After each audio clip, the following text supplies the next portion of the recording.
Buen día, tutor y compañeros.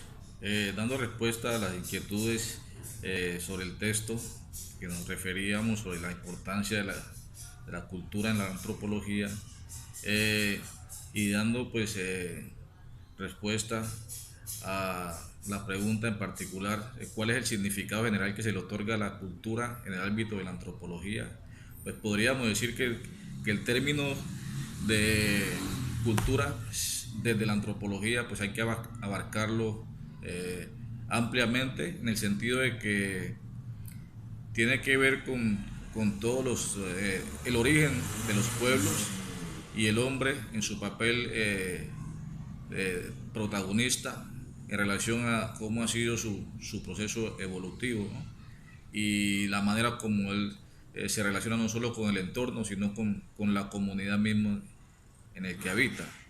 En ese sentido, la cultura para la antropología se vuelve importante porque tiene que ver directamente con el estudio del hombre y cómo se socializa, cómo se viste, eh, cómo crea relaciones interpersonales, no solo con los miembros de su comunidad, sino también con personas de otras comunidades diferentes. Entonces, en ese sentido, la antropología es parte importante en el estudio de la cultura. En la segunda pregunta de por qué la cultura es un concepto central para la antropología, pues también podríamos referirnos al hecho de que eh, antropología parte del término griego antropos, que significa hombre, y logos, que significa conocimiento. En ese sentido, pues el hombre se vuelve el eje central del estudio de la antropología. Y en ese sentido, pues sería como estudiar todas las actividades que el hombre realiza desde que se levanta hasta que se acuesta, ¿no? Cómo se viste, cómo cocina, lo que come, su lenguaje en particular, a quienes reza, en lo que cree. Entonces, todo este tipo de actitudes, de actividades, de conceptos que tiene el hombre en relación a cómo interactúa con su medio y con los que lo rodean, pues es el objeto de estudio de la antropología. De allí que pues el hombre es de vital importancia, es el que le da fundamento a esta rama.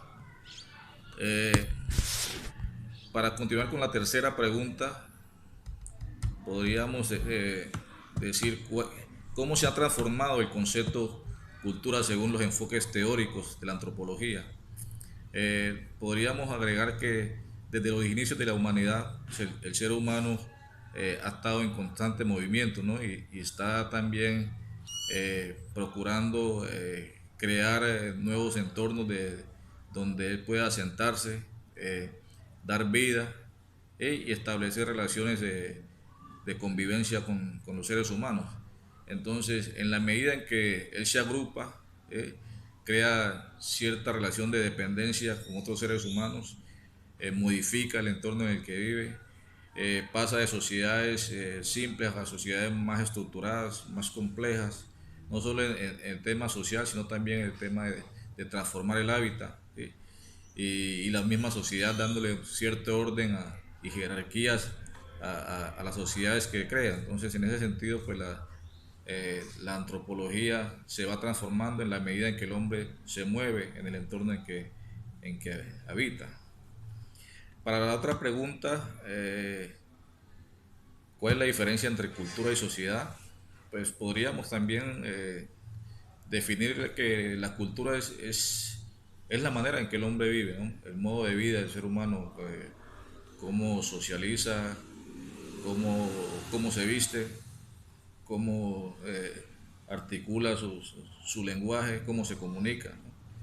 Y entonces, en ese sentido, pues estudiar el modo de vida del ser humano pues se vuelve el tema importante dentro de la cultura para la antropología. Entonces, podríamos definir que la cultura es el modo de vida del ser humano, el individuo para sí mismo, cómo interactúa él frente a la comunidad y cómo la comunidad pues lo integra también a él y se vuelve parte esencial en el comportamiento que él da y que recibe de su comunidad. La sociedad la podríamos definir como la manera en que el ser humano se agrupa, ¿sí? Crea otras mini sociedades, va creando un modo de vida, ¿sí?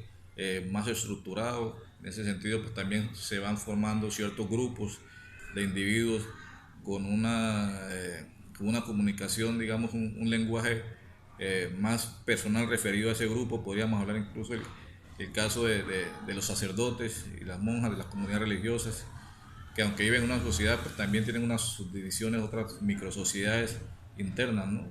También podríamos hablar del caso de los galenos, ¿sí?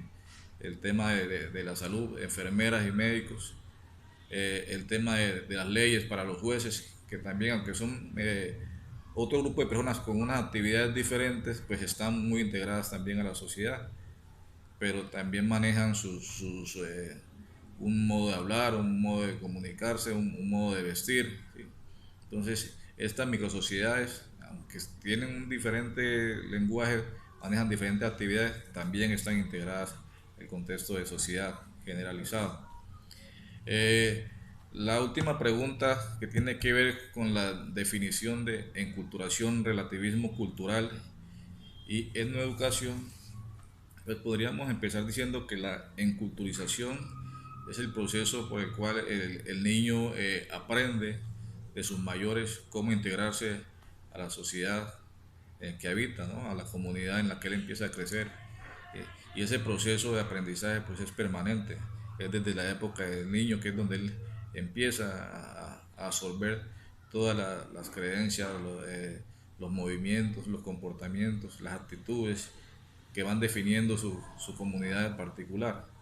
Entonces, ese es el proceso de enculturación que, digamos, va a durar hasta la muerte, porque el hombre es sujeto de cambio permanente y de moverse de un entorno a otro. Entonces, en ese proceso, pues, si la comunidad adquiere otros hábitos, desarrolla otras actividades, pues los jóvenes también tienen que aprender esos hábitos y esas actividades. Entonces, el proceso de enculturación pues continúa, porque ellos también tienen que retransmitirlo a las generaciones venideras. El tema de relativismo cultural pues hace más referencia al respeto por los comportamientos de otras culturas, aunque para nosotros pues no signifiquen o no tengan mayor relevancia. Sin embargo, como ejemplo podríamos decir que eh, no puede ser bien visto para nosotros mirar a una persona sin camisa en la calle, pero pues respetamos el hecho de que esa persona dentro de su comunidad, digamos, sea normal para ellos estar sin camisa, ¿no? En el caso de los indígenas en las zonas rurales, entonces tendríamos que también respetar esa parte. El caso, por ejemplo, de las mujeres árabes, que nosotros en nuestra cultura pues estamos acostumbrados a verlas con la cara descubierta, ¿sí? Eh, con ropa más cómoda, digamos, en relación al clima, ¿sí? Pero pues si ver a una mujer acá árabe cubierta, hasta acá pues, para nosotros de pronto no sería algo anormal, atípico, pero pues teníamos que respetar que eso es parte de su cultura y que en otras comunidades eso está bien visto. En lo referente al etnocentrismo, pues yo lo veo más ligado a los procesos coloniales, ¿no? Donde unas etnias o unas comunidades, por así decirlo, se sienten superiores a otras y con derechos sobre otras personas, sobre otros grupos sociales. Entonces tratan de imponer su cultura, todo su modo de vida, ¿sí? Su, y pues podemos verlo fácilmente con las invasiones de los españoles a las Américas, las invasiones, digamos, por reparto de territorios de los europeos en África. Un caso más reciente puede ser el de Hitler, Adolfo Hitler, y su mal promovida tema de la superioridad de la raza aria, ¿sí? Que lo llevó a iniciar una guerra, ¿sí? Al exterminio